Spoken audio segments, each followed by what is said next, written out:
Hello, everybody. Today I'm with Dr. Paul Semendinger, who is a principal at Halls Elementary School in Ridgewood, New Jersey, where I also attended school. Most of us know him as Dr. Sem, and we're very glad to speak to him today. In addition to being a principal, Dr. Sem is an author, runner, baseball player, husband, and a dad. He enjoys running and has competed in 21 marathons. Dr. Sem also plays competitive men's softball and enjoys backpacking and hiking. He was a three-sport coach in baseball, basketball, and soccer for 16 years as his children grew up, and he was also active in the Boy Scouts. Dr. Sem has written several books and presents workshops that motivate individuals to achieve their goals. As a big Yankees fan and a writer, Dr. Sem is the editor-in-chief of the very popular Yankees blog, Start Spreading the News. Dr. Sem, I remember you always had a positive, engaging presentations for the children at school. Some of the topics that you focused on were motivation, persistence, and determination. So thank you for joining us since those topics are important, and I think our audience would really enjoy listening to that. Brandon, thank you. This is a pleasure, and I'm glad you asked me to join you. I'm going to jump straight into the questions, and my first question is, can you talk about some of the important mental components that are important for success in sports? You know, Brandon, I think the things that are most important for success in sports are the exact same things that are successful or important to be successful really in any endeavor. I think you need to have a positive attitude. I think you have to believe you can do it. And I think you have to work hard to make those things happen. So success does not come just because we want it to come. Success comes because we work hard and we give our very best efforts. We find out where we need to grow and we then try to improve in those areas. If we do those things, success usually follows. One other piece of that, I think, and we talked about this a lot when you were in school, and I talk about it a lot with the kids even today and the teachers as well, because I think it's so important, is you have to be willing to fail. Failing doesn't mean the end. Failing is just a message that says I need to change my approach or I need to try harder. Or sometimes it just means you need to try again. We have to be willing to take risks and fail because it's through failure that we actually grow. I see. And what would failure be like in sports? It would be like a lot of my whole life, sports. I'll tell you. Here's a perfect example. You mentioned in the beginning that I'm pitching in a men's baseball league. So I played baseball my whole life, but growing up, I was always a real small kid. I was probably the smallest kid in my grade for most of the ages when I went through elementary school, middle school, and high school. And as such, since I was the smallest kid, I was probably also the weakest. And when it came to competing in sports on the playground at lunchtime or recess or in Little League, and I played soccer and baseball throughout my entire childhood, I was never the star on the team. And probably there were times, I don't want to admit it, but there were probably times when I was the worst kid on the team. And so my baseball career ended after my junior year in high school. I went to a small high school, Midland Park, right next door. And most of the juniors that year, and many of the sophomores, along with the seniors, all played varsity. I didn't even make varsity, which was fine because I had a great year playing JV. I had a lot of fun. But then that was the end of my baseball career until a year ago when I started playing for this men's baseball league with a bunch of Ridgewood dads. And it's been great. And I pitch and I'm having success. What is it, like 34 years after I last played? So we have to say, you know what? I'm willing to go out there. I'm willing to try. I'm willing to fail. But failure doesn't, again, mean the end. It just means it's the beginning. And you got to just be willing to keep pushing forward and doing your best always. That's a great example.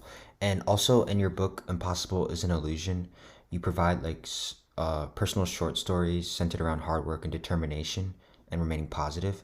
What led you to write this book? What led me to write that book, you're asking great questions, by the way. I appreciate this. What led me to write that book was the fact that every Friday, the teachers at Hawes get something that I call the Weekly Memo. Now, that's not really an original name, but I think it's a fun document that they get that's filled with the calendar for the coming week. It has all the important school information. But I also begin every single one of them with a reflective essay. And sometimes the essay is somewhat short, but sometimes that could even go on to 3 or 4 pages. And they're all motivational, and they all talk about some of the themes that we're talking about: being your best, being kind, loving kids, failing, using failure as a way to find success.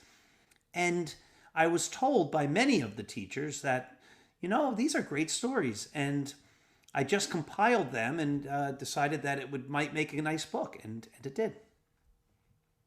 And did you want to like focus on remaining positive and determination specifically? Is that like one of the components that you feel comfortable the most with? Yeah, yes.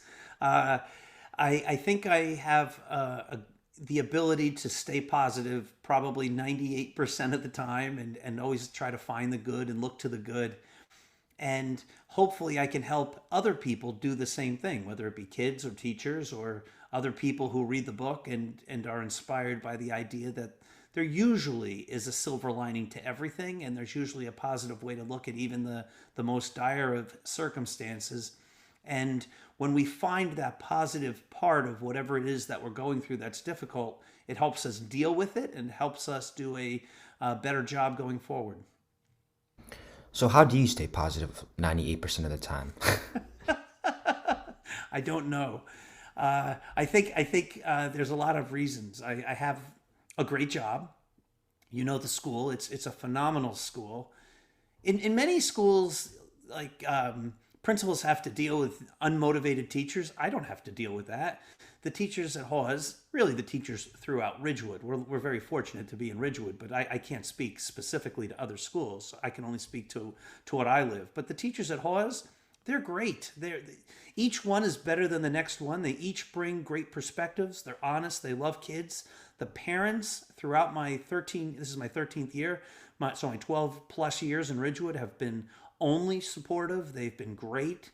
And the kids, that the kids are really super. They're special. They're kind to each other.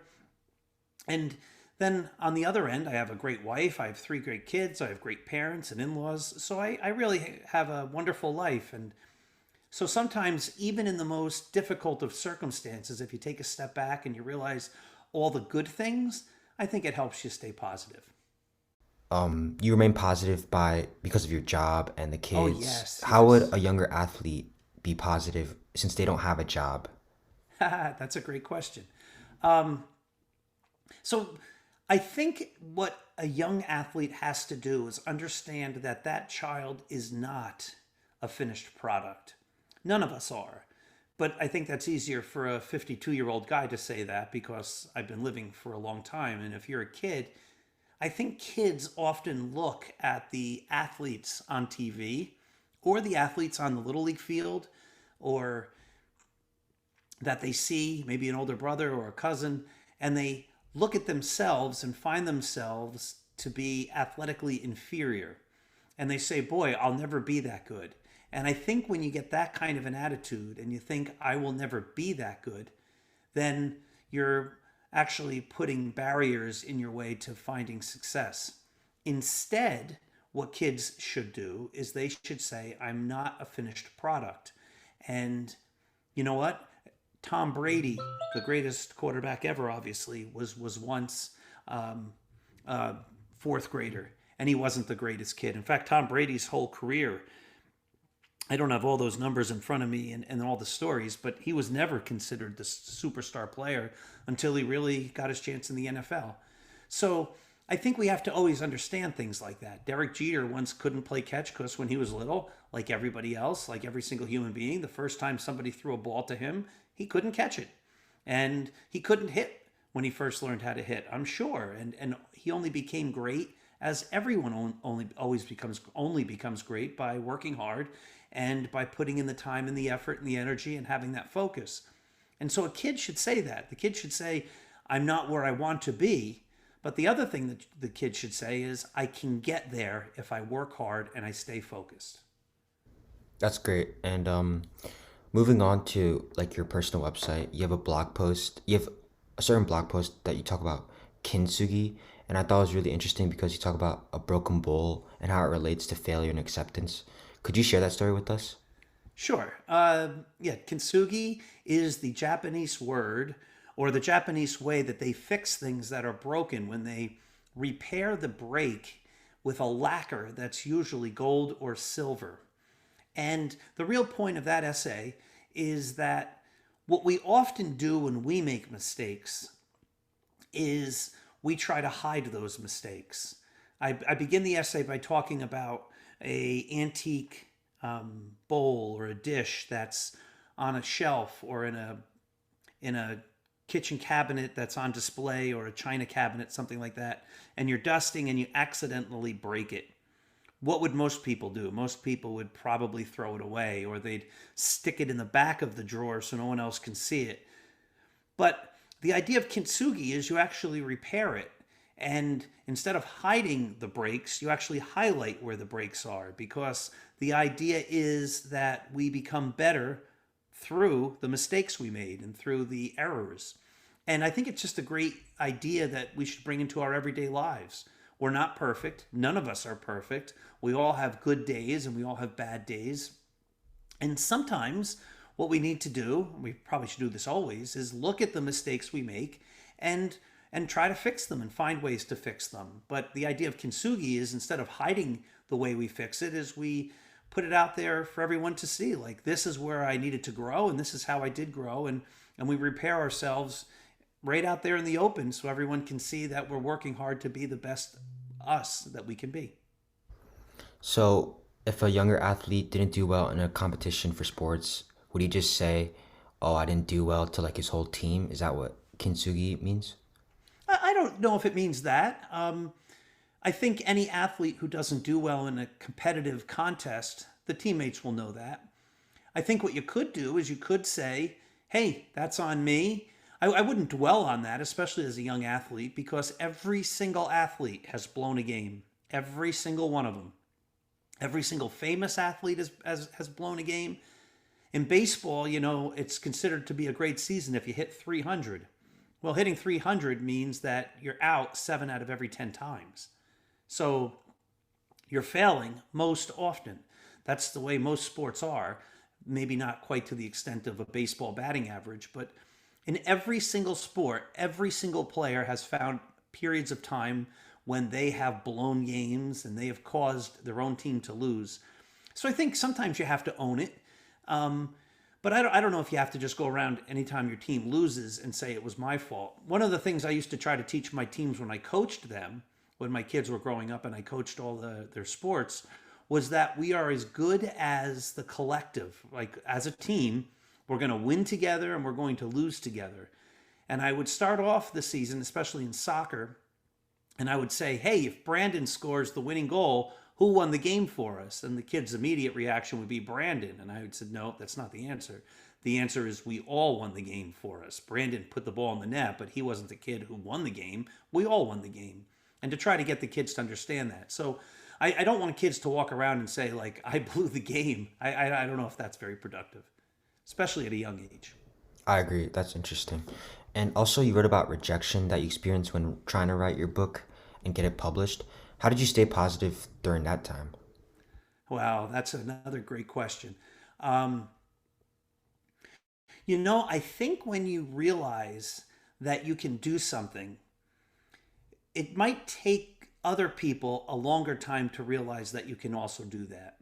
And I had enough faith in my writing that I knew that even if I got rejected for years, that eventually somebody would see the promise in what I was writing. And so, yes, I got rejected for years and years and years. I went to writing conferences and they told me I was terrible, and they um, told me some of my stories, especially some of the kids' stories I wrote, didn't make any sense, but they do make sense. That doesn't have a story arc. I said, yes, it does. But there's always going to be people who tell you no. And what we have to do, as I said at the beginning, is we also have to believe in ourselves. And we can't let ourselves be defined by the negative impressions that other people have about whatever, especially any negative impressions they may have towards us. If we have the confidence and then the willingness to work hard to do what's necessary, we will eventually, I believe, find success most often. And how did you turn that? failure or disappointment into something positive? I kept working hard. I found other people who are authors. I heard from their experiences. One author who's a friend of mine now suggested that I get my manuscripts edited by a professional editor before I send them to publishers rather than after. I always thought the process was you sent something that was pretty good but not great to a publisher. He said, no, you really want to send it almost perfect, and then they might edit on the edges or even do a big edit to it. But you want to send that's your best work. You don't want to send something that's not quite 100%, even if you think it might be. And the only way to make it seem 100% is to invest in a professional editor who can help polish around the edges or wherever it needs to be fixed or improved, so that it really reads and looks much more presentable than it might if it's just you looking at it or a friend looking at it or a relative. It's definitely not going to be as professional as if you have somebody who's a professional look at it. You just have to say, yeah, like I can do this. And I've always believed. There's also an element of faith and belief and things like that. So, I do pray, and I did selfishly ask God for his help as I went through and as I still go through the publishing process, because I think that can also help as well. I understand. And you wrote many books, but would you mind talking about maybe a specific part in any of your books that you think would be beneficial for young athletes? Wow. You're catching me off guard on that one. I would have to. I think the idea Kintsugi was a good one. Um, I'm going to pull the book out now, but why don't you ask another question while I flip through and try to pick out one of my stories here? Okay. And I'll try to do two things at the same time. I'll try to go through the book, and I will try to. I think I have a good idea. But you ask another question. I'll try to find a good story. Great. Another question I have is that is there ever a point when it doesn't make sense to remain positive? So, for example, if a kid likes his sport but is not that good at it and doesn't get playtime, should he continue playing that sport as he gets older? Yes, I think there comes a point in time when we have to realize that certain sports may not be for us, or playing at a high competitive level might not be how we best enjoy the sport. I think we basically come to those realizations as we start to grow up, like, yeah, I'm just not at that level anymore. But that doesn't mean we can't play the sport. One of the things that happens, and it really goes against what most kids think would happen, is if you stay active athletically, and even if you're not making the high school team, if there's a rec team you could play for, or even if there isn't a rec team, if you can just stay active with the sport. Let's just use soccer as an example. Most people think if you don't play high school soccer, your soccer career is over for the rest of your life. But the thing that really most kids I don't think realize happens is once you reach a certain age, it can happen like for a club team in college or an intramurals team in college. And then it happens virtually in every town, in every sport, especially in this area, that there are grown-up leagues for those sports. And I've played, I'm not very good at basketball. I've played in various grown-up basketball leagues. And then again, as you said in the beginning, I play men's softball. Now I'm playing baseball. That the opportunity comes sometimes later in life when you get a chance to play the sport that you might not have succeeded at as much as a kid. And actually, I found out that once I grew up and I was roughly the same size as most of the other people playing as a grown-up, that people actually thought I was pretty good at what I do and the way I play. And so you can find out that maybe as a kid, you might not be very good, but you might find that as you grow up that you're actually better than you thought you were. And you're able to compete as a grown-up rather than as a kid. So I would never, ever suggest if there was something a kid loves doing to not do that. That's great.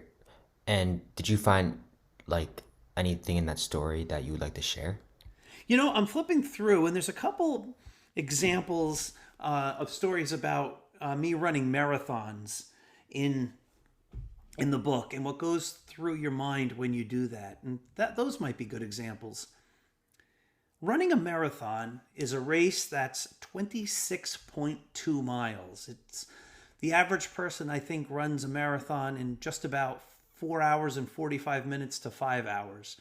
It's a long, grueling process. But someone, a dear friend of mine, told me many, many years ago when I started thinking about running a marathon, he said, really, if you're athletic and you're in a good enough shape, anybody can run a marathon. And I thought, that's crazy. And so I was just running, and I was running a lot, but I wasn't running big time marathon miles. And then one day I had this goal of trying to reach 10 miles, and I kept working up to it a little more each week. Maybe 5 miles this week, a couple weeks later, maybe I did 6 or 7. A couple weeks later, maybe I made it to 8. And one day I came home after doing 10, and I said, and this man was a marathoner, and I said, I just did 10 miles. I hit my goal. And he goes, but don't you want to run a marathon? I'm like, yeah, but I can't do this again and then 6 more miles. And he said, Paul, if you can run 10 miles, you can run a marathon. And I thought, well, how is that possible? And he said, just like you've been doing. If you can run 10, if you keep training, you can run 11. And then if you keep training, you can run 12.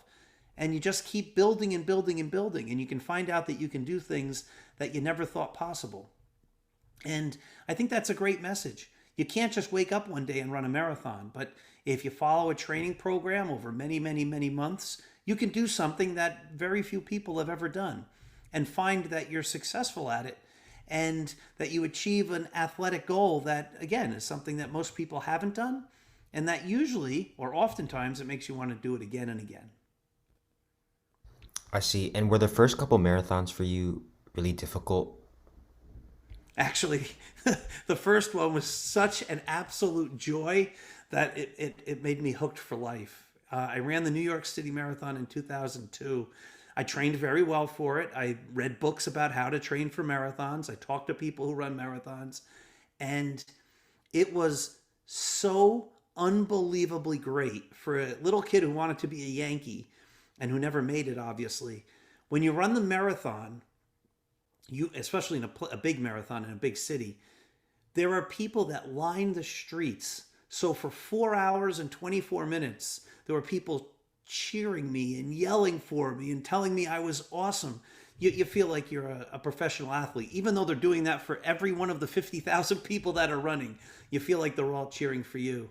And it was so cool and so great. I finished and I thought, I can't wait to do this again. And that's why I keep doing it. That's great. I know you've ran a lot and it must be really fun for you. Also, besides from being a principal, you have a lot of activities like a writer, an athlete, speaker, and you also volunteer. How do you have so much time to do all these things? Somebody once said, if you want something done, give it to a busy person. You just figure out a way and you make the time. And I do wake up very early. I wake up at around 4 o'clock in the morning to do a whole lot of stuff before I ever go to work. And um, and then you just figure it out. You make the time. You make priorities. So there's a lot of things I don't do, right? I don't spend a whole lot of time watching TV. I don't spend a lot of times going out to parties and doing things like that. So, there's other parts of things that people may value more than I do that they think are important that I don't. That I do other things instead of those things. So, I find ways to spend my time in the pursuits of things that I want to spend my time with. And when my kids were growing up, especially, that was like making my time for them through Boy Scouts and coaching their teams and being their dad and being present and taking them on trips and reading to them and doing all those kinds of things. Do you live by a motto or multiple mottos that help you keep you motivated and positive? Yeah, there's about a million of them. There's so many great quotes. I actually have little books of quotes that I have, and some of them I write down, and some of them are just books of quotes. Um, I would have to move away from the microphone to go grab one of them, but I'll tell you one of my favorites. I have to just go on my email here because I just sent it to somebody. Let me see if I can pull it up real quick. Okay. If not, I can paraphrase it. But what I want to do is I want to get you the real quote. So let me just see if I can get it real fast for you here. Here it is. It's by Theodore Roosevelt. And actually, I have this read to the teachers. I read this to the teachers on the first day of school and on the last day of school. And I'm sure the quote appears in a number of my books. It goes like this: the credit belongs to those who are actually in the arena, who strive valiantly, who know the great enthusiasms, the great devotions, and spend themselves in a worthy cause, who at the best know the triumph of high achievement, and who, at the worst, if they fail, fail while daring greatly, so that their place shall never be with those cold and timid souls who know neither victory nor defeat. That's a great quote. And what are some tips you can give to our listeners that are also juggling a lot of activities, sports, and feeling overwhelmed and ready to give up? Never give up. Sometimes when they're feeling the most overwhelmed is when everything sort of just falls into place. I think we have to recognize that none of us are superhumans and that everyone feels overwhelmed from time to time. You know this. We were going to do this interview probably about 10 days ago, and I was in a meeting, and the meeting just went very long. And I actually was feeling bad about that, and I was feeling a little overwhelmed because you and I had wanted to do an interview, and I'd given you my word that that would be the good day to do it, and then it just didn't work out because I was in a meeting that never ended. And so sometimes you just have to admit that this is not the time I'm going to succeed. In a sense, that was a failure. I failed you. But instead of looking at it as the end, you asked me to do an interview. I said I can't do it today. That could have been the failure and the end of it. Instead, we talked through email and we just made a new date. And that's how we got to today. And you just keep moving forward. You don't have to always succeed and in every one of these things that you're trying to juggle at that moment. Sometimes you have to prioritize. Sometimes you have to put some things on the back burner. Sometimes some things that you want to do, there's just not time for, and you just have to say, I can't do those things. I have a piano in my house, and I always want to convince myself that I'm going to get good at playing the piano. And I have to realize that right now, making the time to do that is not something that's going to happen. So instead of being down about that or getting frustrated about the fact that I can't make piano time, I just have to say that that's something I'll look forward to someday in the future. And if we prioritize like that and we look at what's most important, so if you're a high school kid who's an athlete who's also feeling overwhelmed by some of the other things, again, sometimes you have to make choices. If the choice is between hanging out with friends and getting the college essay done or studying for a test or getting a report finished, you may have to make the hard choice and do the schoolwork because that really is going to benefit you better and more long term than going for the easy answer and just going out and hanging out and doing whatever with your friends. I understand. And you used to be a teacher and then became a principal. You work with kids all day, and so what have you learned from kids as it applied to motivation or determination? Kids are phenomenal. One of the things I always find that's great about kids is that they can do anything and they believe they can do anything and they have this great optimism, this great hope because the future is theirs. The future isn't mine. The future is the kids and they bring that positive energy. And if we just listen to it and we embrace it and we become part of it, then how can you not also stay positive and energetic and happy? Because that's what the kids are bringing each and every day.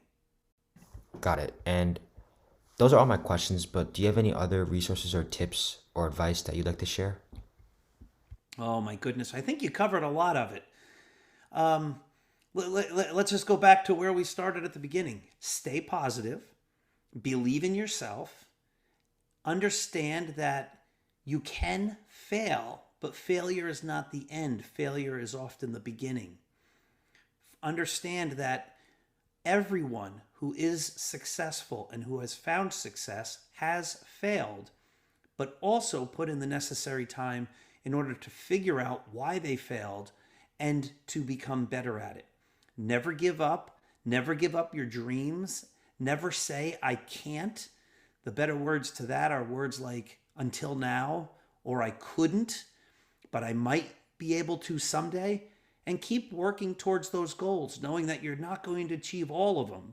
So don't get overwhelmed by the fact that you have a lot of goals and you can't achieve them all at this very moment. But know that through working hard, you can achieve most, if not all of them, over time. Never give up, stay positive. Also, always be kind. We didn't get a whole lot of talking about that part of it. Love everyone. Understand that the world needs people to be kind to each other. We need to have empathy and understand each other and work with each other and help each other.